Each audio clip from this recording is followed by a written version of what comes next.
여러분 안녕하십니까? 6월 23일 수요일 뉴스투데이 강원입니다. 춘천의 한 초등학교에서 코로나19 집단 감염이 발생했습니다. 현재까지 집계된 교내 확진자만 10명에 달하는데요. 지난해 동해 지역 초등학교 집단 감염에 이어서 강원도에서 역대 두 번째로 큰 규모입니다. 김상훈 기자가 취재했습니다. 춘천의 한 초등학교 앞. 아침부터 학생들을 태운 차량이 줄줄이 학교 안으로 들어갑니다. 등교가 아닌 코로나19 진단검사를 받기 위해 방문한 겁니다. 여기 저 건물 뒤에 가면 검사장 있어. 거기서 검사 받고 교실로 이동해서 교재 받아가지고 엄마 차로 이동해서 복귀해. 이 학교 1학년 학생 1명이 먼저 확진됐는데 이후 저학년 대상 전수검사 과정에서 같은 반 학생 7명과 담임교사 1명, 방역 담당 교사 1명이 추가로 확진됐습니다. 다행히 한 학급에서만 확진자가 나왔고 다른 학급으로까지 확산되지는 않았습니다. 학교 측은 전 학년을 전수검사하고 앞으로 2주간 원격 수업으로 전환했습니다. 또 교직원 전원은 2주간 자가격리에 들어갔습니다. 최초 감염 전파자가 누구인지, 집단 감염이 왜 생겼는지 등 원인은 아직 밝혀지지 않았습니다.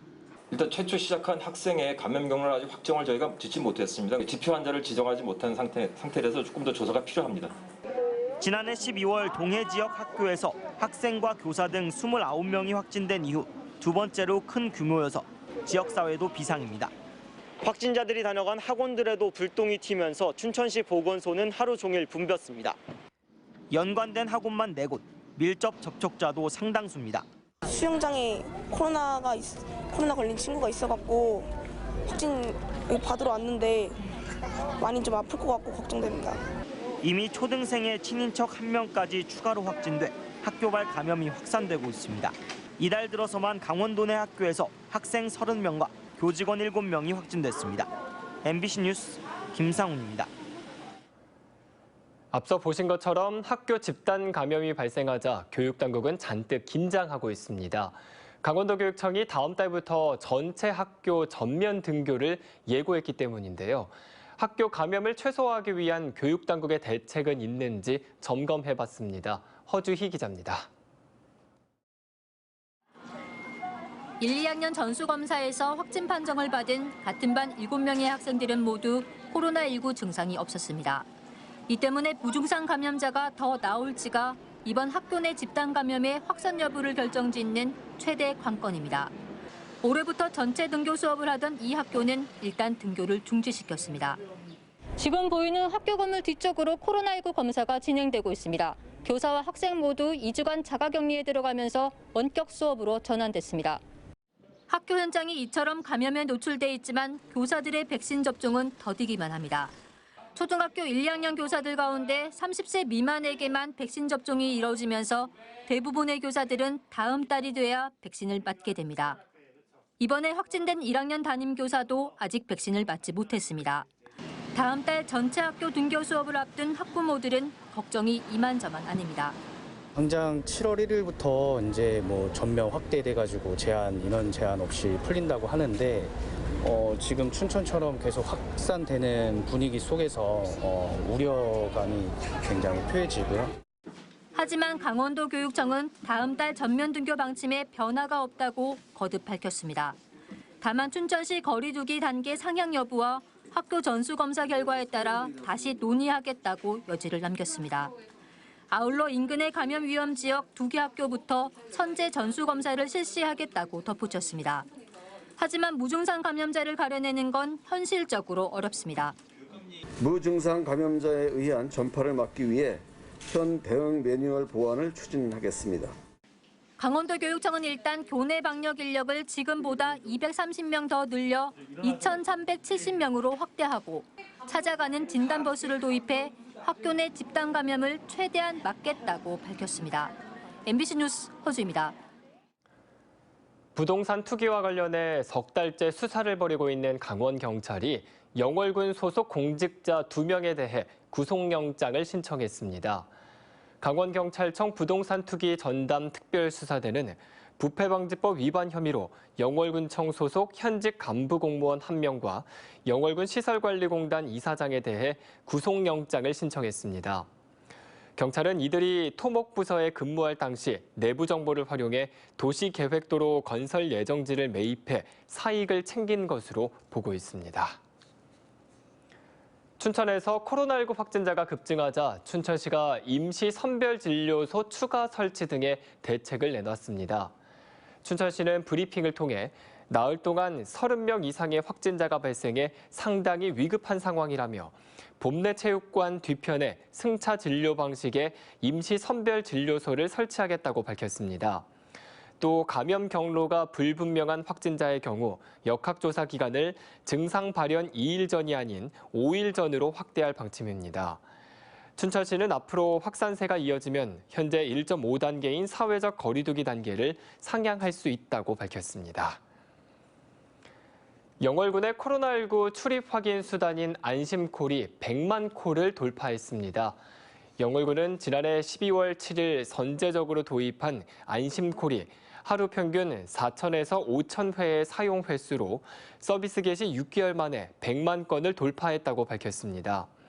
안심콜은 전화 한 통으로 출입자 기록을 관리할 수 있는 방식으로 현재 영월에서는 음식점과 카페, 실내 체육시설과 PC방 등 방역 중점 관리 시설과 다중 이용 시설을 포함한 1000여 곳에서 사용하고 있습니다. 혁신도시로 이전한 공공기관들은 매년 지역발전 계획을 세워 시행을 해야만 합니다. 그동안 비공개 자료였던 이 계획이 관련법의 개정으로 올해 처음으로 공개가 되는데 원주로 이전한 공공기관들의 지역발전 계획을 입수해서 들여다봤습니다. 보도에 윤하은 기자입니다. 원주 혁신도시 이전 공공기관 13곳은 올해 지역발전에 1,900억 원의 예산을 쓰겠다는 계획을 세웠습니다. 기관별로는 국립공원공단이 2025년까지 610억 원을 들여 설악산에는 생태교육 인프라를, 치악산에는 체류형 시설을 설치하는 등의 그린 뉴딜 사업을 계획하고 있습니다. 광물자원공사는 도내 광산업체에 590억 규모의 융자를 지원하고 도로교통공단은 150억 원을 들여 횡성의 이모빌리티 기업지원센터를 구축합니다. 건강보험공단은 원주에 45억 원을 들여 실버 의료기기 메카를 조성합니다. 13개 공공기관이 지역 농산물 구매와 지역 물품을 우선 구매하는 예산은 약 500억 원에 달합니다. 지역 발전과 지역 인재 채용, 주민 지원, 지역 물품 우선 구매 등 4개 분야에 모두 977개 사업이 계획돼 있습니다. 그중에 약 61%인 331억 정도가 저희들이 우선 구매를 하려고 하고 있습니다. 소기업, 소상공인, 여성기업 등에 더 많은 기회를 제공하고 있습니다. 이전 기관 지역발전 계획은 그동안 공개되지 않다가 지난해 법이 개정되면서 올해 처음 공개될 예정입니다. 지역 인재 채용 실적 등 지역 기여도를 판단해 볼 수 있는 내용이 담겨 있습니다. 하지만 국토부는 사업 개수와 총액만 공개할 뿐 세부 계획은 여전히 공개를 꺼리고 있습니다. 계획 이행 실적이 낮다고 해서 불이익은 없지만 기관 이미지 등 평가에도 딱히 좋을 게 없기 때문이라는데 지역에 기여할 방안을 세우고 이를 공개하라는 법 취지가 무색해졌습니다. 여기 우리가 18개 시군이 있지 않습니까? 그 혁신도시 인근 지역만을 신경 쓰는 것이 아니라 혁신도시를 중심으로 동반자적인 강원도의 네트워크가 형성되는, 협력적 네트워크가 형성되는 모델이 좋다라는 거죠. 혁신도시의 발전을 위해서는 이전 공공기관들의 선도적 역할과 기여가 중요합니다. 지역발전 계획에 담긴 정보가 공개되면 그만큼 감시의 눈이 생기기도 하겠지만 상생발전과 협력의 큰 그림을 그려나가는 데도 도움이 될 것으로 기대됩니다. MBC 뉴스 윤하은입니다. 내년이면 우리나라 아리랑이 유네스코 인류 무형 문화유산에 등재된 지 10년을 맞습니다. 정선 아리랑을 비롯한 대한민국 3대 아리랑을 보유한 고장들이 아리랑의 전승 발전을 위해 손을 잡았습니다. 조규환 기자입니다.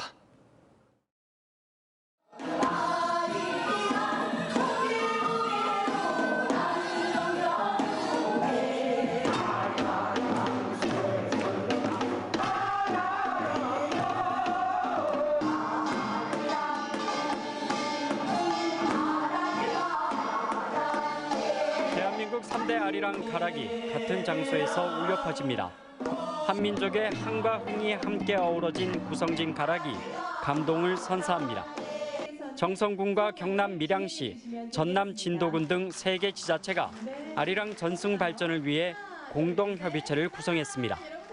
지금 가지고 있는 이런 우리 전통, 민속문화, 예술 이 수준을 조금만 더 높이면은, 그리고 그런 노력을 한다면은 반드시 세계 속에 또 하나의 K-팝, 또 하나의 한류를 만들 수 있다, 이런 자신감이 생겼습니다. 이들 지자체는 앞으로 아리랑 공동연구와 남북 아리랑 교류, 아리랑이 세계화에 협력하기로 했습니다. 특히 유네스코 인류무형문화유산 등재 10주년을 맞는 내년 10월에 문화의 달 행사를 공동 개최합니다. 그래서 내년 10월에 문화의 달 행사를 밀양에서 함께 개최하게 될 예정입니다. 함께 잘 준비해서 아리랑의 아름다움을 우리 대한민국 국민뿐만 아니라 세계에 전파하도록 노력하겠습니다. 이를 위해 정선군을 시작으로 3개 지자체가 1년씩 교대로 사무국을 운영합니다. 공동협의체는 우선 3년간 운영하고 특별한 상황이 없으면 같은 조건으로 자동 연장 운영됩니다. 아리랑 문화가 K-팝과 더불어서 A-팝이라는 말을 우리 정선에서 쓰고 있는데, 세계적으로 브랜드 가치, 문화적인 가치를 높일 수 있도록 3개 시부군이 잘 협업해서 발전시켜 나가도록 하겠습니다. 대한민국 3대 아리랑의 고장들이 함께 손을 잡으면서 아리랑의 세계화를 위한 발걸음도 더 빨라질 것으로 기대됩니다. MBC 뉴스 조규환입니다. 더불어민주당 허영 국회의원이 농민의 소득 안정을 도모하고 농업과 농촌의 지속가능한 발전을 위한 농민기본소득법 제정안을 대표 발의했습니다. 농민기본소득법은 농민 소득과 재산에 관계없이 농민 개별에게 기본소득을 지급하는 내용을 담고 있습니다. 특히 기존에 지급되던 농민수당과 공익형 직불제 사각지대에 놓인 농업인을 그 대상에 포함시켰습니다. 농민기본소득 제정안에는 여야 의원 66명이 공동 발의에 참여했습니다. 춘천시의회가 더불어민주당 소속 김양욱 춘천시 의원에 대해 출석 정지 20일의 징계를 확정했습니다. 춘천시의회는 본회의에서 김양욱 의원에 대한 출석 정지 20일의 징계를 의결했습니다. 이에 따라 김 의원은 앞으로 20일 동안 의정 활동을 할 수 없게 됐습니다.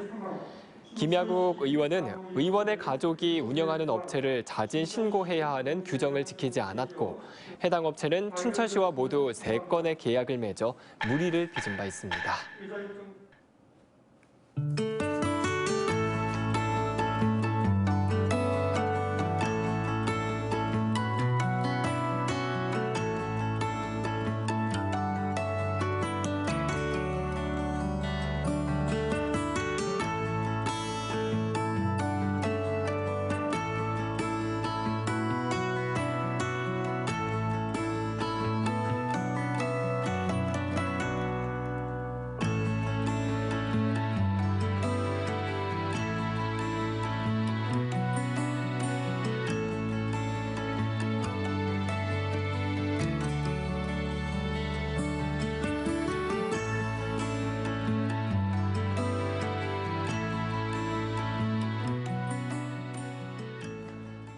강원경찰이 다음 달부터 전동 킥보드 등 개인형 이동장치에 대한 법규 위반을 집중 단속합니다. 주요 단속 사항은 안전모 미착용과 보행자 보호 위반, 음주 무면허 운전, 정원 초과 등입니다. 강원경찰청은 다른 지역에 비해 개인형 이동장치 법규 관련 계도 기간을 더 많이 부여했다며 앞으로 공원과 대학가를 중심으로 단속을 강화할 방침입니다. 한편 최근 2년간 도내 개인형 이동장치 사고는 19건 발생했으며 지역별로는 춘천이 13건으로 가장 많았습니다. 내일부터 7월 11일까지 진행되는 2021 대한민국 동행 세일에 강원도 전통시장과 상점가도 참여합니다. 춘천 지하상가와 강릉 중앙시장 등 8개 시장은 시장에서 4만 원 이상을 구매하면 만원 쿠폰을 지급하는 페이백 이벤트를 진행합니다. 또 소상공인과 전통시장 상품을 온라인으로 판매하는 라이브 커머스 특별 홍보전이 내일부터 7월 9일까지 6차례 진행돼 춘천 닭갈비, 정선 감자빵, 속초 오징어 순대 등 특산물과 소상공인 우수 상품을 10에서 20% 할인된 가격으로 온라인 판매합니다. 도로공사 강원본부가 도내 고속도로의 안전관리 방안 발굴을 위한 영상 공모전을 개최합니다. 이번 공모전은 교통안전과 작업장 안전, 휴게시설 안전 등 강원권 고속도로와 관련된 소재면 형식에 제한 없이 응모가 가능하고 다음 달 5일부터 8월 말까지 개인이나 3명 이내의 팀으로도 참가할 수 있습니다. 최우수상과 우수상, 참여사 등 모두 109명을 오는 9월 중 선정해 시상하며 다만 운전 중 촬영이나 갓길 정차 등 불법 행위가 발생하지 않도록 각별한 주의를 당부했습니다. 2022 베이징 동계올림픽에 출전할 컬링 국가대표팀을 뽑는 선수권 대회가 다음 달 7일까지 강릉 컬링센터에서 열립니다. 대한컬링연맹이 마련한 KB금융 한국컬링 선수권 대회는 남자 4인조, 여자 4인조, 혼성 국가대표를 선발하며 남자 11개 팀, 여자 10개 팀 등 모두 21개 팀이 출전했습니다. 특히 여자부에서 강릉시청 팀킴과 춘천시청 팀 민지의 경쟁이 치열할 것으로 전망됩니다. 제75회 전국 씨름 선수권 대회가 오는 30일까지 8일 동안 인제군 북면 원통체육관에서 개최됩니다. 이번 씨름 대회는 전국에서 1,300여 명이 참가한 가운데 남자부와 여자부, 단체전과 개인전으로 나눠 기량을 겨룹니다. 특히 원통초등학교 씨름 선수단 12명이 출전해 우승을 노립니다. 인제군은 오는 25일 대한씨름협회와 업무 협약을 맺고 내년부터 3년 동안 대회를 개최할 예정입니다. 삼척시 노실 어촌마을이 2022년도 어촌 분야 일반 농산 어촌 개발 사업 어촌 테마마을에 선정됐습니다. 해양수산부 공모에 선정되면서 국비 48억 원을 지원받게 됐는데 내년부터 5년 동안 69억 원이 투입될 예정입니다. 이상으로 뉴스투데이 강원을 마칩니다. 시청해주신 여러분 고맙습니다.